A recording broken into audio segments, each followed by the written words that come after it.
மரியாதைக்குரிய வந்திதா பாண்டே நடவடிக்கை எடுக்காமல் காரணம் ஜகவருடைய மரணம்.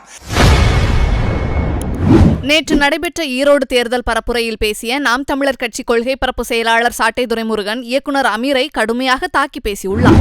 அந்த புதுக்கோட்டையினுடைய எஸ்பியாக இருந்து டிஐஜியா ப்ரமோட் ஆயிருக்கிற மரியாதைக்குரிய வந்திதா பாண்டே நடவடிக்கை எடுக்காமல் காரணம் ஜகவருடைய மரணம்.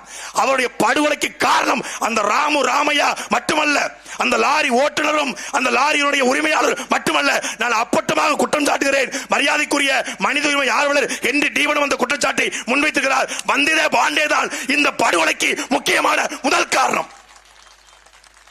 ஒரு மாவட்டத்துடைய கண்காணிப்பாளர் வேலை என்ன? எவனாவது செல்போன் கிடைக்கும் ஆடியோ எடுத்து வெட்டி ஒட்டி பரப்பலாங்கிற அயோக்கியத்தன வேலையா உங்க வேலை? இல்ல யாராவது மேடையில் பேசலாம் வழக்கு போட்டு சிறைப்படுத்துவதா உங்கள் வேலை? இல்லை வார வாரம் புதன்கிழமை முகாம் போட்டு மக்களை சந்திப்பதா உங்கள் வேலை? இல்லை.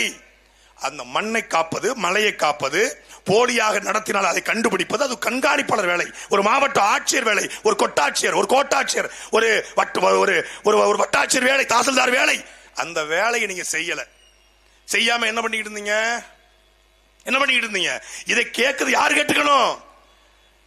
பேனாசல வச்சா சீமான் எப்படி பேனாசலையை உடைக்கன்னு சொல்லலாம் அப்படின்னு வருவாங்க. தலையை உள்ள கொடுப்பாங்க.